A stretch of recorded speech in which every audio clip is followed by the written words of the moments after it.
Yo, what is up guys? It's me, Zachary. Welcome back. How you doing? Hope you're all having a fantastic day wherever you are, but we got 7 games of NBA action to get into today, so let's not waste too much time. Let's get right into this. Let's go. D'Angelo Russell and the Brooklyn Nets just managed to pull off a 21-point comeback win over the Orlando Magic. 117-115 the final score in this one. D'Angelo Russell in this game also scoring a career high 40 points along with 7 assists. Meanwhile, for the Orlando Magic, Nikola Vucevic had 16 points, 17 rebounds, and 6 assists, while Aaron Gordon had 23 points and 5 assists. And after this game, Jarrett Allen said that if the media wasn't in here, that they'd be screaming, yelling, playing loud music, and dancing. That was so great. It's not every day you see a team come back from 21 points down. When you start winning games like this, it definitely changes your personality. And these Brooklyn Nets continue to play well, as they have won 7 of their last 10 games and are still sitting pretty nice at the 6th seed in the Eastern Conference. Oh, and by the way, D'Angelo Russell in this game, even though he scored 40 points, didn't attempt a single free throw.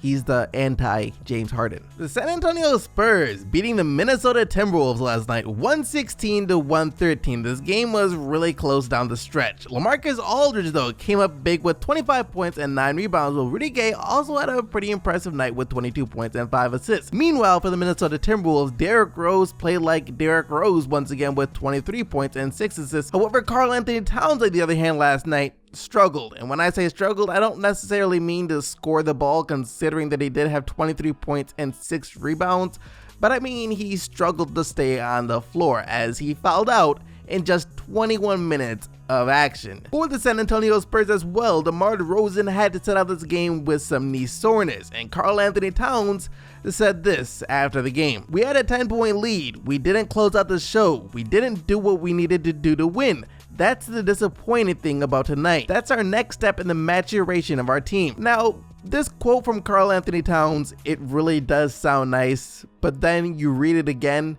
and you realize that even though he said a lot, he really didn't say much. Basically, he said, we didn't win because we didn't do what we needed to win, and eventually getting those wins is the next step in the maturation of our team. Yeah. That's great. So we got Kyrie Irving, who has been facing a little bit of heat and backlash over his comments that he made about calling LeBron James a few days ago versus the Memphis Grizzlies, and it was the Boston Celtics who were able to come away with a 122-116 win, thanks to Kyrie Irving once again having a terrific game. 38 points, 11 assists, and 7 rebounds, scoring a lot, still passing the dime, and even grabbing a few boards. What else could you want? Marcus Smart, though, also did chip in with 20 points on 6 of 8 3-point shooting. As for the Grizzlies, Mike Conley had 26 points, and the rookie Jaren Jackson Jr. had a solid game with 23 points. In this game, though, there was a little bit of a confrontation between Sheldon Mack and Kyrie Irving. Now, nothing really came out of this except for both of the players receiving double technical fouls. However, we did get some insight into the situation after the game from Kyrie Irving. He said I was disrespectful, so I told him to do something about it. I don't usually get texts like that, but when someone questions your manhood, then, you know, it's on and popping. It's all bets off. Now, he ain't actually say all that, but you get the gist of it. Anyways, as for Memphis, side note, this was their 10th loss in their last 11 games. Tank season is in full effect. Alright guys, I'm not really trying to say anything here, but I'm just saying that the Detroit Pistons just won their 2nd game in a row. I'm not calling it a comeback, but it's still hashtag Detroit Pistons 2019 NBA champions, as they just beat the Miami Heat last night 98-93. Blake Griffin once again having a terrific game with 32 points, 11 rebounds, and 9 assists. And Luke Kennard, who has been playing extremely well recently, also having 22 points in the night. And after the game, saying that you get open shots when you play hard, when you play fast. I think that's been helping me out a bit. I just want to say that I was this guy's biggest fan ever since the Detroit Pistons drafted him last year. Just remember that. Anyways, for the Miami Heat in this game, Dwayne Wade led the way with 20 points and 8 assists. As for other notes for this game, Andre Drummond did have to leave the game in the first quarter after he received a blow to the head, and Ish Smith also had to leave this game for Detroit as he strained his adductor.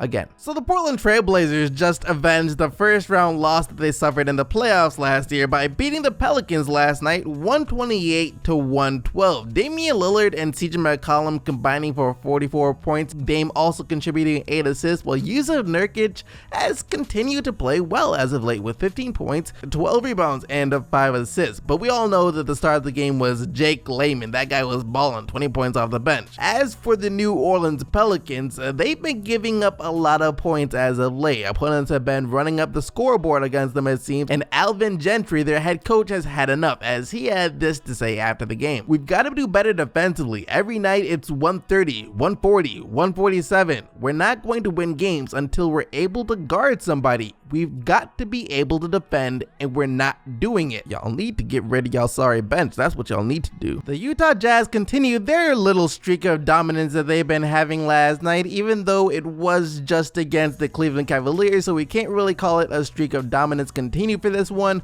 but more so just the Utah Jazz versus the Cleveland Cavaliers. That's about it. Donovan Mitchell continuing to play well though with 24 points, and same can be said for Rudy Gobert, as he had 19 points, 15 rebounds, and 5 assists. Meanwhile, for the Cleveland Cavaliers, no one in particular really played well. I guess if you had to call out someone, it would be Tristan Thompson, since he did have a double-double with 15 points and 10 rebounds. Or maybe Cameron Payne, he had 14 points. But if you're talking about players who had to play well and you had to mention Cameron Payne as one of your best players, you really don't have to mention anyone, do you? And for our last game of the day, the Golden State Warriors and DeMarcus Cousins playing their first official game together. Isn't that nice? And their first victims happen to be the Los Angeles Clippers. 112-94 the final score in this one. DeMarcus Cousins, even though this was his first game coming off an Achilles tear, I have to say that he looked pretty good. 14 points, shot the ball really well for the field to go along with 6 rebounds and 3 assists. The only thing that stopped him was his lifelong enemy, the NBA referee himself, as the man fouled out in just 15 minutes of on-court action. Even for DeMarcus Cousins, I think that has to be a new record. Meanwhile, Stephen Curry had 28 points and Kevin Durant chipped in with 24 as well. However, DeMarcus Cousins said after the game that so far,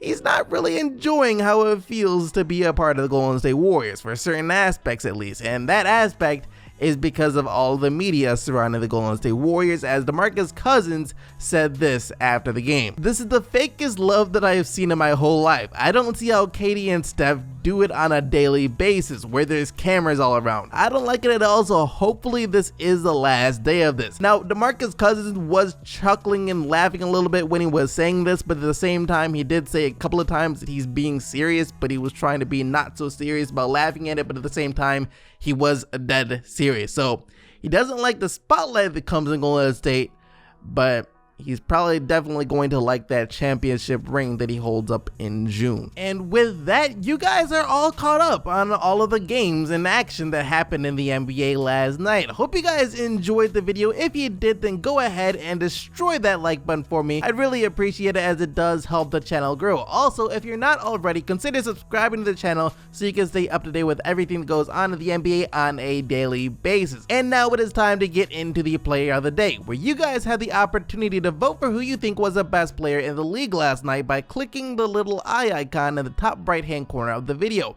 Just remember though, that only players whose team won are eligible to win player of the day. Thank you once again for watching though. You guys already know that you are the real MVPs, but that being said, until tomorrow, I'm out of here. Peace!